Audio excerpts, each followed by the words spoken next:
Hey, how's it going? It's going. It was a light comics week. We had like a little trouble picking five. Yeah, I noticed that there weren't many more than five to choose from, so Right. choices were pretty easy. Yeah. So So we're gonna yeah, start. this is issue number 69. Let's jump right into our comics, and we'll start with Amazing Fantasy number 4. The penultimate issue. Yes, this is one that we talked about the first issue and then kind of went away from. And then, like you said, it was a light comics week. We didn't have a ton of choices, so we jumped back into issue number 4. Luckily, that like the explanation in the beginning, that like title page really helped. Aside from that, this is a very, very weird comic. Yeah, it's like if Marvel and like Conan the Barbarian had a baby, but like not like Conan that's in the Marvel universe, but like that style. Like it's truly like fantasy. Like that genre. Like Game of Thrones kind of thing. Yeah. Not that I watch that, but yeah, it's not like if you're looking for like there's superheroes in it, but it's not really that style. So Yes. Yeah, I mean that really is. They just take the heroes. They literally take them out of time, throw them in this. We don't even really know what yet. There's dragons and orcs and an army of the dead, and it's very, very strange. Um, Thought it was really weird that this big villain character is the Red King, when they've already had the Red King be the villain of like Planet Hulk, and we've seen that character before. It's a different character, but we've seen that title used before, which is very strange. Captain America to me was just too broken in this issue in particular. I don't. Again, we didn't read the previous couple issues for this one, right. but obviously he's been through some stuff. But Cap is always the unbreakable spirit, always willing to go, keep the fight alive. And here he just felt very broken. Yeah, he kind of came across like Thor. I mean, they're both blonde, but like Thor can get like, oh, my father hates me, my brother hates me. I'm gonna drink Yeah. some ale and I'm miserable. Like, I mean, you even had that in Endgame. It came across like that, except it's Captain America, and you're like, wait, hold up, like, Yeah, felt very out of character. And then Uncle Ben is also a character in this story, and I mean that just felt like a spoiler, like it just we know where that's gonna go. yeah. So, yeah, I'm ready to move on. Yeah, I would agree there. Our next one is X-Men Legends number 8, and this was a Wolverine continuation from a classic Wolverine story. What'd you think of this one? It's funny because it makes you almost homesick for like classic X-Men. Yes. Because like Krakoa is its own thing, not bad, good, just different. And so you're like seeing Yellow Wolverine, smashing up. It it felt like a throwback. I'm not super. As we talked, like I'm not super familiar with all the X Men baggage. So if I was familiar with the original story, it probably would make more sense. But or have more of an impact. But what do you think? Yeah, I really liked this. Like everything, all the reasons you just said, it gets back to when X-Men was much simpler. I loved the art. The art was, it was very Yeah. nostalgic, and lots of really great splash pages in this one.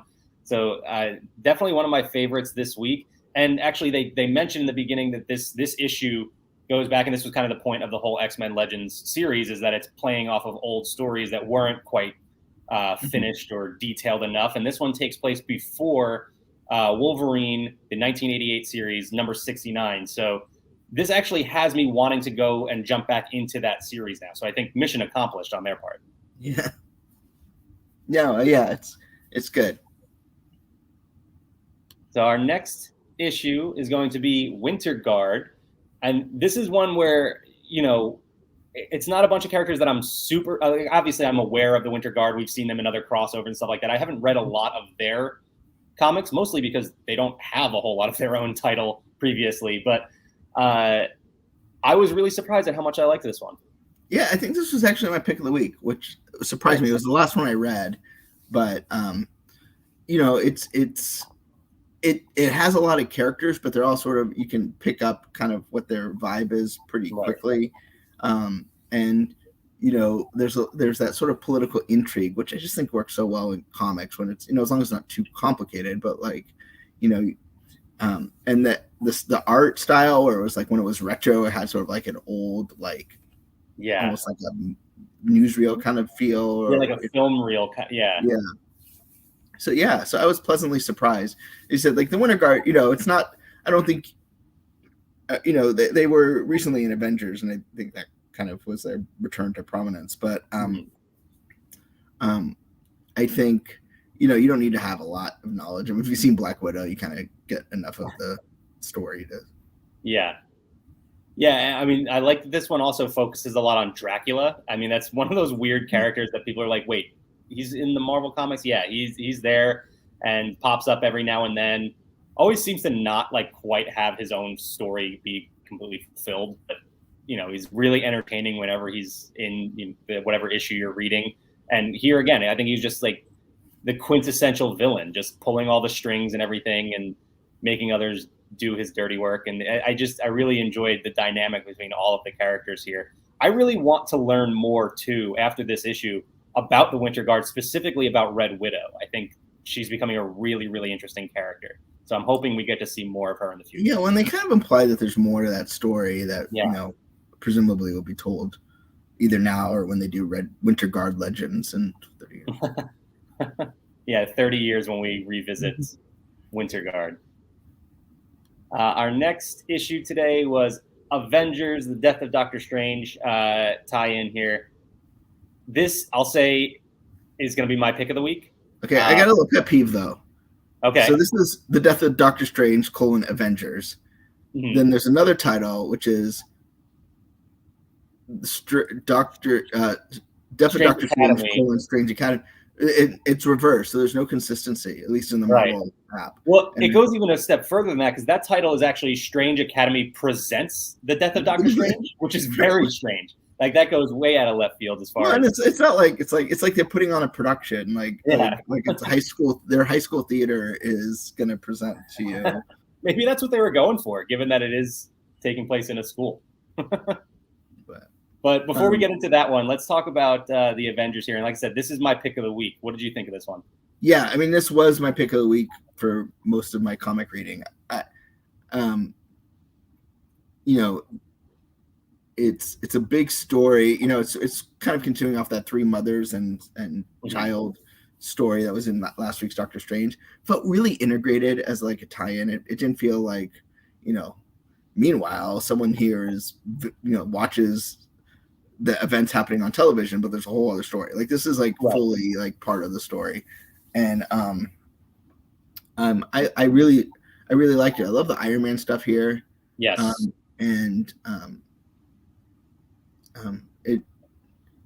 It really gets me excited for Death of Doctor Strange #3.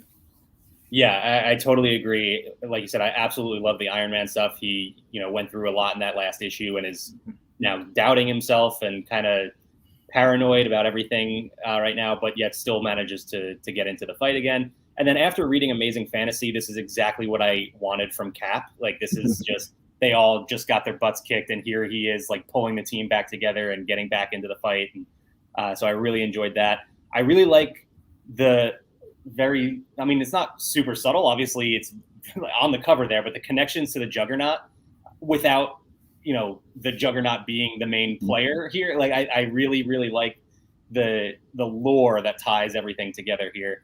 And then things are just getting really interesting with Death of Doctor Strange. And I'm on the edge of my seat waiting to meet this child now. I feel like it's the opposite of the Star Wars version of the child, right? Like, it's going to be this huge, terrifying thing that nobody wants to see. True. So definitely looking forward to Death of Doctor Strange #3 now. Like, I mean, I'm fully into this crossover event now. And we alluded to it earlier. Let's talk about our final issue here. Strange Academy Presents The Death of Doctor Strange. Again, very odd title. But I think we talked about the first issue of the Strange Academy series over a year ago now, but really liking everything this series does. What did you think of this one? I liked it. I liked it for two reasons. One, the main story, which involves the Enchantress and her twins, I thought was really good.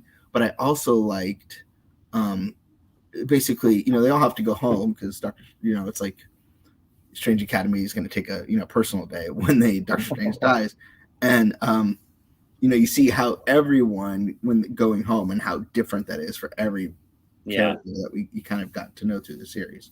So I would say the first story's accessible to everybody. The backups probably don't make a heck of a lot of sense if you haven't been reading Strange Academy, but I thought this was this is what I read first and was my pick of the week, and then I read Avengers, and then I was like, this is my pick of the week, and then I ended up on Red Guardian. So I would say that's the sort of if I had to pick three, like those would be my three picks for the week. But yeah, I would agree with that, just in a different order. But yeah, really, really love this issue. First off, in the first few pages, we get to see Eric. It's hard to pronounce those Asgardian names, but in his room, he has a poster on his wall that says "Magic rules everything around me." Marvel, get on that. I will buy that. Let's make that a thing. We go into Weird World for the most of this issue, and it is perfectly confusing, if that makes sense. Like it's just as hectic and crazy as you would expect a place called Weird World to be. And it's hard to follow at times, but in the best way. Like that's how it's supposed to be. And I just love seeing this death of Doctor Strange from a different angle. Like we're seeing the Avengers on the front lines fighting this whole situation, and then here's just how these kids in this school are affected by what's going on. And obviously there's another story going on with the Enchantress and her children and stuff like that. So there's just the ramifications of the death of Doctor Strange being felt here a little bit more. So I really like that. And then agree with you too, the seeing all the students back at home in their different, and then seeing some of the crossover between them too, as they're like playing video games together or texting each other. Like, it was just really cool. Like felt very natural. So yeah, that wraps up our comics for this week. Typically, this is where we would bring on Becca and talk about either must-haves or whatever was on Disney Plus this week. We didn't have anything. We had assembled last week, and so now we're just in this sort of waiting period until we get. Well, I guess we'll be talking about Eternals next week. But, but then Hawkeye a couple weeks after that. So let's just jump right into our news for this week then. And speaking of Eternals, we just learned today that the soundtrack for the new movie is available now. And I can tell you the soundtrack is fantastic. Ramin Djawadi, the composer who does who did Game of Thrones and Westworld, some of my favorite TV music ever, absolutely knocked it out of the park here too. So definitely recommend checking out the soundtrack. I have nothing to say because I haven't seen the movie. We got a couple of new trailers actually now for a new trailer and then a new little teaser kind of thing for Hawkeye. Both of which show off Vera Farmiga playing Kate Bishop's mom in the show, which is pretty cool. So getting little bits and pieces of this show. There's still so many other actors who we know are playing various important Marvel characters that we haven't seen anything from yet. So I'm really excited for whatever secrets this show holds. I've also gotten back into the Matt Fraction Hawkeye series lately, and it's so good. I cannot wait. If that really is, that story being translated here, I can't wait. It's going to be so good. It's like got the greatest of that with like the greatest of Die Hard. Right. Because it takes place during Christmas. And a dog. To me, it's like not, you obviously started with WandaVision, which had its sort of, the multiverse implications and had, a very strong hook to it. Then you had Cap and, Falcon and the Winter Soldier, which was supposed to be the first one. So, and then obviously Loki was a big, implication for the future. But, in this one, who knows what will happen. But it just seems like just fun, just like a fun, like it's not about, Kang or right multiverse or whatever. It's just about two people of eras and a dog. Yeah, not too long ago on Zacks of Life, we did a draft for the Marvel projects we were most looking forward to. And we were coming down to our last picks. And I said, what I really want to pick here is Hawkeye.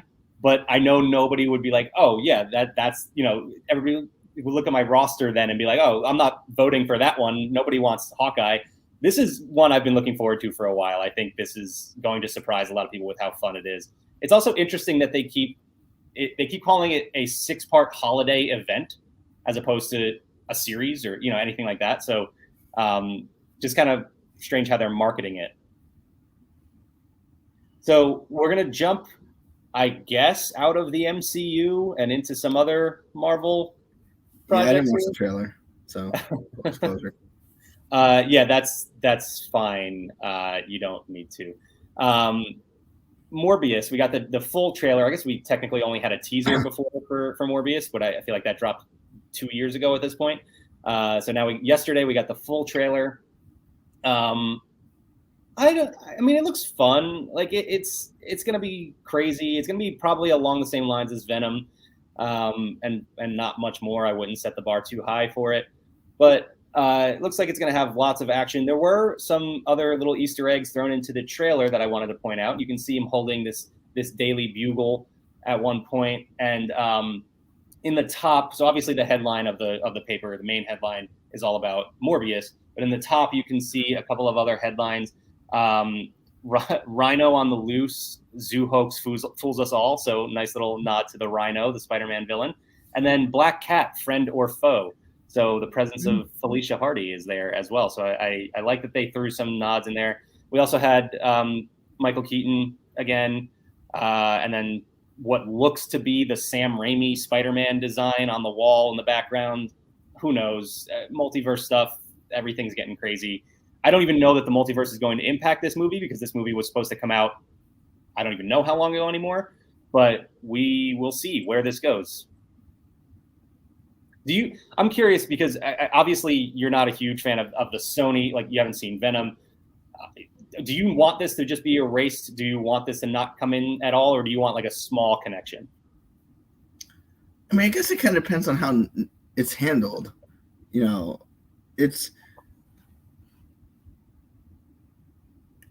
it's more just like it's not that I have something against Venom. I don't have time, and I'm not going to make the time. And right. And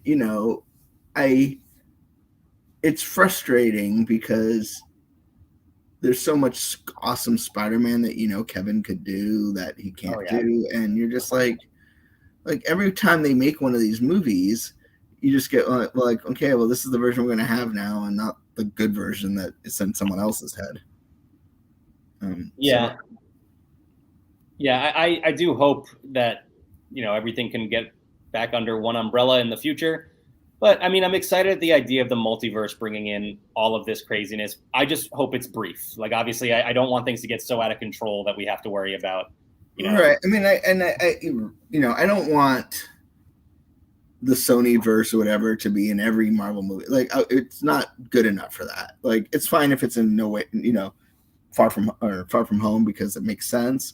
But I don't want to watch like Loki and then Morbius has a 2-episode arc. Like, it just doesn't make sense. So, all right, things are breaking up for me a little bit here. I couldn't really hear. Hotel Wi-Fi. Okay. All right, I think we're good now. I'm going to move on to the next story here. Marvel is teaming up with Skydance New Media to create a new action-adventure game. This was like as vague as possible. They just kept saying a new action-adventure game and these brand new stories and experiences and stuff. So video game, I think, is what we're getting here. But I don't know exactly what it is what avenue they're going down with this. Either way, it just means new Marvel content with a brand new story. And I mean, I've enjoyed the Marvel video games we've gotten. So if we're going down that path for some more, then it should be fun.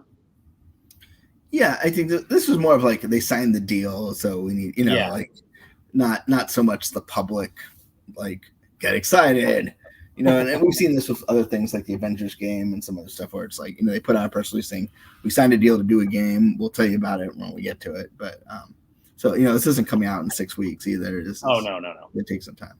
Yeah, we've got plenty of time until that happens. In the meantime, the Guardians of the Galaxy game is out right now and has gotten some very positive reviews. So you can check out Chris's review on laughingplace.com of the new Guardians game. We're also going to have the new Spider-Man game long before this, and the new Wolverine game long before this as well. So plenty of exciting Marvel video games coming out in the future.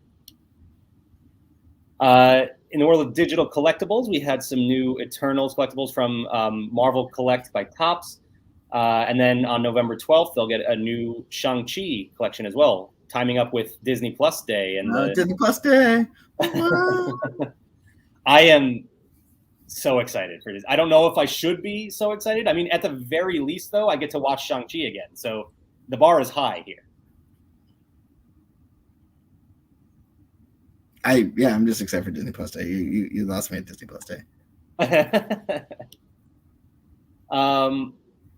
In non-digital collectibles, we have a new Lady Loki figure with that classic Toy Biz packaging from Hasbro.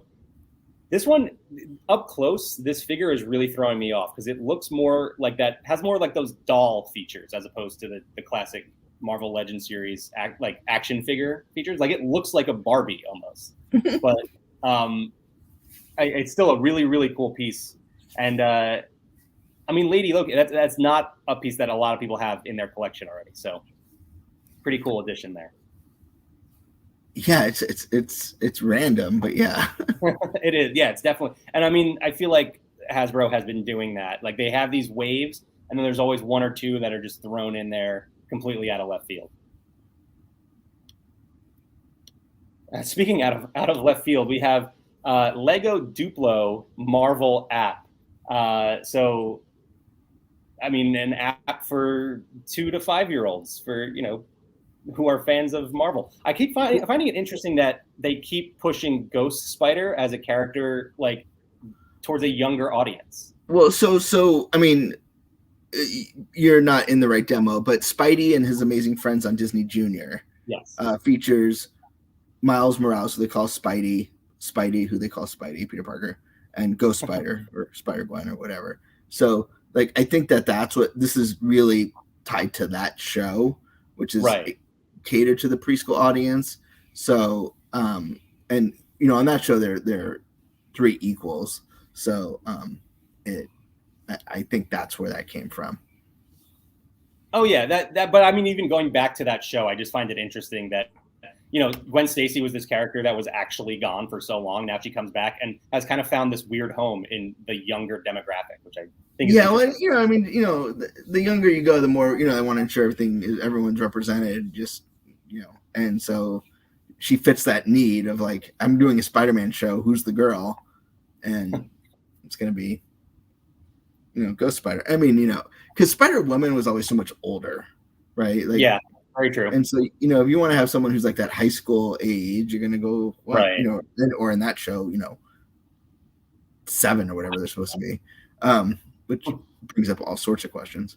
Sure. But, and I guess Black Cat was probably not the right role model for this age group. No, she's in the show. Oh, wow. Okay. Yeah, but, she's trying to steal something and not. Yeah. She's the swiper of this show. Yeah. We learned that how to create comics the Marvel way, from writer, editor, artist, every possible outlet. Mark Waid. That'll be coming July 5th. It's available for pre-order now, and there's just going to be a sort of behind the scenes look and just an explanation as to what goes into creating a Marvel comic.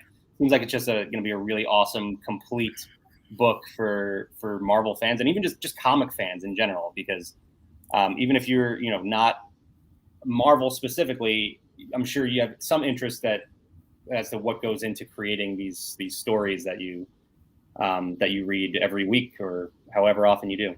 Yeah, it's interesting because I always associate Mark more with like DC, but he's one of the best comic writers of all time. So right. Yeah. I mean, a great choice for creating a book like this. So definitely something you're going to want to put on your shelf. And speaking of comics, let's just jump back into some comic news as we wrap things up here. we're going to get a new Iron Fist series. I think something that probably not a lot of people were clamoring for, but definitely we were left in a weird place with Iron Fist, and now we're going to get a new version of the characters, which should be interesting. Danny Rand is going to be featured, but a new Iron Fist here, and don't know who this is going to be yet. I would assume this is the new Iron Fist on the cover here. Doesn't look like really, yeah, exactly, yeah.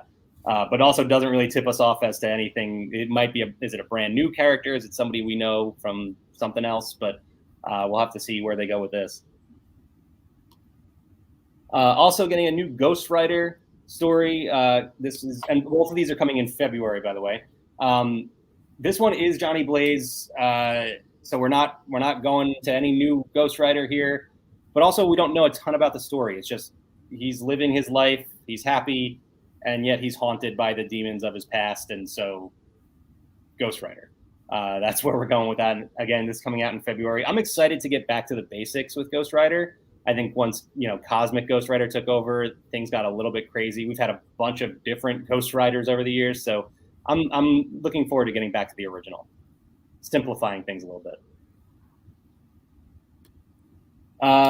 Continuing the trend of the Infinity comics we've been getting on Marvel Unlimited, a new Hulkling and Wiccan series launched this week with new issues coming every Monday. And these issues just hit Marvel Unlimited. So if you have a subscription, you get these comics for free. There's no additional charge or anything like that. And if you don't have Marvel Unlimited, again, I highly recommend it. Yeah, I haven't read the series, but they've been in prominence lately with some recent crossovers and Fantastic Four even and stuff. So and they got married. So yeah, and the description of this story is like they're finally in line for their happy ending until they're not. And it's like, can you just leave them alone? Just give them some time to be happy here, because they've been going through so much. And finally, we got the cover and a trailer for Hulk #1 coming November 24th. So we're gonna have this and Hawkeye that same day. And this is the new Donny Cates series that I'm super excited about. That his Venom and obviously King in Black and Thor, he's become my favorite writer these days. So I'm definitely really looking forward to Hulk. And this is another one it's kind of getting back to basics. It's just Bruce Banner has found a new way to control the Hulk, and obviously something's going to go wrong. So we're going to see where this goes. But and I say back to basics, it's probably just for the first few pages. Knowing Donny Cates, things are going to get out of control pretty quickly. But yeah, I'm excited for this one. Yeah, me too. The Immortal Hulk had such a great run. It's a big shoes. Al Ewing's, leaving some big shoes to fill. But look forward to see how it ends up. Yeah, and again, November 24th for that new series. So not too far off. All right. Well, it feels weird, like having no Disney Plus content to talk about. We are done like in half the time now. Yeah, but we will have Eternals next week, and then the Disney. Don't underestimate that Disney Plus Marvel special. Yeah, that's all right. Well, now you got me even more excited than where I was. I was trying to rein myself in a little bit, and now I can't. Disney Plus Day may be a religious experience for me. I am really excited. So Eternals on Friday. Are you seeing it tomorrow? I'm actually not going to see it till Friday. Okay. All right. So tomorrow night, Eternals will hit theaters, and then obviously most people will probably be seeing it Friday or this weekend, and then we'll be back to talk about it next Wednesday. And then, like you said, Disney Plus Day just a couple days after that. So a very exciting week and a half ahead of us here. Yeah, and then we got Hawkeye, and we got Spider-Man No Far From Home, and then we've got Ms. Marvel and She-Hulk, and it never stops. That's what I was looking forward to, hopefully getting a look at some of those upcoming series and getting just more information on when we're going to see those characters hit Disney Plus. I cannot wait. Well, thanks, Mac. Yeah, thank you. Look forward to seeing this darn movie. I look forward to finally being able to talk about it. Anyway, thanks so much for joining us. Have a great day, everybody. Bye.